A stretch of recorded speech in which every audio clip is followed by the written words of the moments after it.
జగన్మోహన్ రెడ్డి గారి మీద పెట్టారు, నా మీద పెడతారు, చాలామంది మీద పెడతారు. అసలు వైఎస్ఆర్ కాంగ్రెస్ పార్టీ శ్రేణుల మీద, నాయకుల మీద, అందరి మీద కేసులు పెట్టుకోండి, మాకేం అభ్యంతరం లేదు. ఆంధ్రప్రదేశ్ ముఖ్యమంత్రికి 100 కేసులు ఉన్నాయి.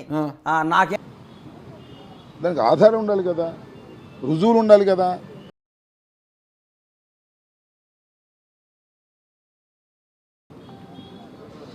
రోజున అరెస్ట్ చేస్తాం, జగన్మోహన్ రెడ్డి గారి మీద కేసు పెడతాం, కనపడ్డంలో లోపలేస్తాం. ఇదే మీ పరిపాలన? నేను అడుగుతా ఉన్నా.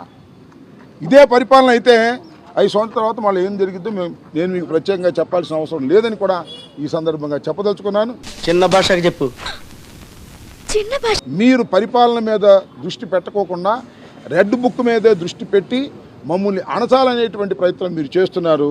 చాలా సింపుల్ రీజన్. బాలు బురదలో వేస్తే ఏమైద్ది? కింద పడిపోతుంది. అదే గట్టి నేలకేసి కొడితే ఏమైద్ది? అంతకన్నా స్పీడ్గా లెగుస్తుంది.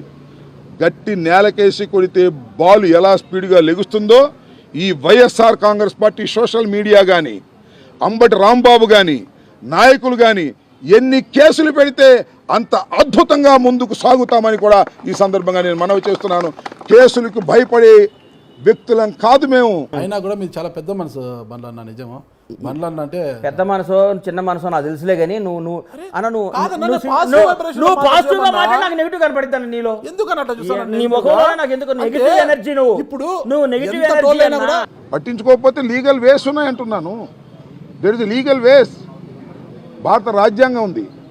భారత రాజ్యాంగం ప్రకారం, చట్ట ప్రకారమే ఏ పోలీస్ ఆఫీసర్ అయినా యాక్ట్ చేయాలి. లేకపోతే దానికి లీగల్ యాక్షన్ మేము తీసుకుంటాం.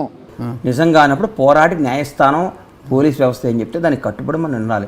భారతదేశంలో అన్నిటికంటే అత్యంత పవర్ఫుల్ అయింది న్యాయ వ్యవస్థ, పోలీస్ వ్యవస్థ. వాళ్ళకి మనం ఎవడైనా లొంగి ఉండాలి. రాజ్యాంగమే. రాజ్యాంగం తర్వాత అన్న ఈడేం తప్పు మాట్లాడతాం? కూర్చొని ఇట్టి ఒప్పాక